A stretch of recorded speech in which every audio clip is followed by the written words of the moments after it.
Hey guys, welcome to episode 10 of Between Two Couches. I'm here with Shawnee and Derek to discuss warm-ups, injuries, and joint health. So first of all, Derek, why is all of this important? Thanks, Maddie. So we all want to get fitter, stronger, and healthier. And a lot of the time, we'll focus on the stronger one a little bit, or focus on, like, while we're getting fitter, we'll just move in straight lines. And if anything moves outside of those straight lines, we turn or twist in a weird way, something can go. So you want to get you want your joints to keep up with how strong you're getting, in effect. I fell into that category like a couple of years back, actually it's a good few years back now at this stage. I thought I was strong enough, or strong in my own little world. I was deadlifting 200, squatting close enough to it, and I badly hurt my back when I twisted while holding a light bag of shopping. So it's like putting a ticket into a machine, and my back just spasmed and went, because I was turning outside of the plane that I'm used to moving in. And it was sore as hell. Sore for a long time after that. So basically we want our joints to be healthy, we want our body to be able to move in natural ranges of motion. And the longer our joints can stay healthier, and the healthier that our joints can get, the more we can get fitter, healthier, stronger down the line, rather than just the short term. So that's why I think it's important. All right, thanks, Derek. So Shawnee, what's the deal with the warm-ups? So warm-ups should be and are a massive part of your training. So here at CFI, our warm-ups, some people might say they're long, but they're between 8 to 12 minutes, and basically it's all joint prep, connectivity work. We throw in some flexibility in there, but it's in mostly primal movement, twisting bears, windmills, handstand holds, things like that. Trying to make the joints, ligaments and tendons around your joints as strong as possible, while also increasing range of motion to make you as healthy as possible, so you can actually lift more weight, increase your intensity in workouts, up your capacity and reps and whatnot, and stay injury free. And that's the problem with most people, is they skip their warm-up, be it because they don't know what to do, or they have no time, or they Don't think it's important. They just don't think it's important. And like Davis has said there, if you just kind of keep doing the same thing over and over, your body eventually kind of will break down. So in relation to the warm-ups here, we do a CFI, they're all specific to the workout. So if we're doing a lot of overhead stuff, we'll do a lot of shoulder stability things, windmills, handstand rocks, inchworms. Say we're doing deadlifts, we'll do single leg RDLs, open up the hips, warm up the low back, seal rocks, whatever it might be. So it's all specific to the muscle groups you're going to be using. Yeah. And that's really important. You don't just kind of throw your arse at a warm up and do your top favorite things, and they have no transfer to what you're actually going to do in that session, because that's not productive for anything. So warming up and cool down should be really important if you're serious about staying healthy and training long term. If you're just looking to get jacked ASAP and not be healthy, then... Like, even if you are looking to just get jacked, I was going to do the bunny quotes again, or the ear quotes, even if you're just looking to get jacked, and that's fine if that's your goal, but going through a proper warm-up will help you get there faster as well. Absolutely. Because you can push more in the workout itself. And it'll keep you jacked for longer. Exactly. Get jacked now, get jacked for longer. Okay. All right, so kind of going off the whole injuries thing, Derek. So people think they can't start CrossFit if they're currently injured or if they've been injured in the past. What are your thoughts on that? The short answer is you can. Because, the more you move, chances are that the faster you're going to heal.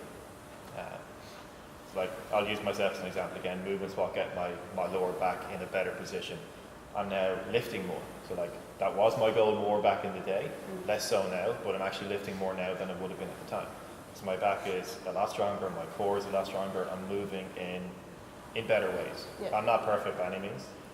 Oh, Derek. Surprising to say. Which your movement patterns have definitely improved. They've improved. And it's slow to improve, because if you're sitting down, you're driving, whatever you're doing, you're going to ingrain patterns that are going to stay for a long time, because you took a long time to build them. So you're not going to change movement patterns overnight with warm-ups, whatever it is. It's going to take a bit of time. But you'll get there and you'll move better, and again, you stay healthier longer. And we can work around everything, you know what I mean?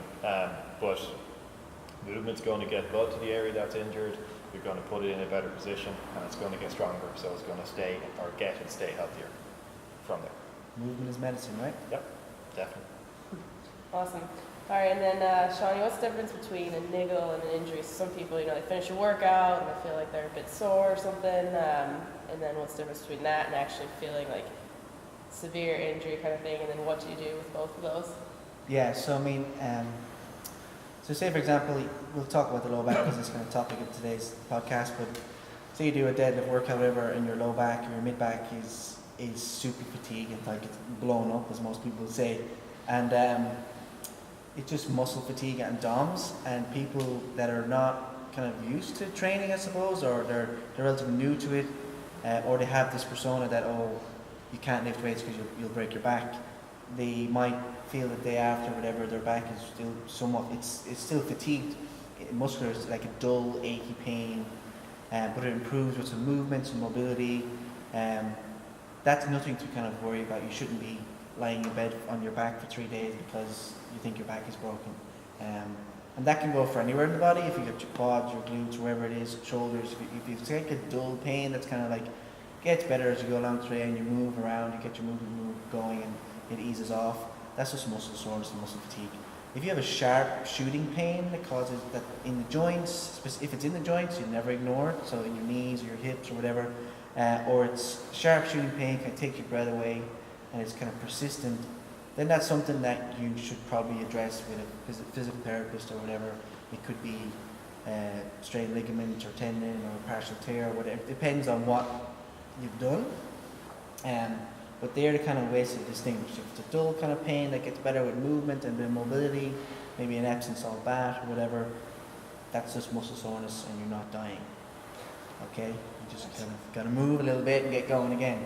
If it's a sharp shooting pain that's knocking the wind out of you, then probably you've done some damage in some capacity, and you've got to get that looked at, whatever that might be. Right. Any last thoughts, you guys? Anything else?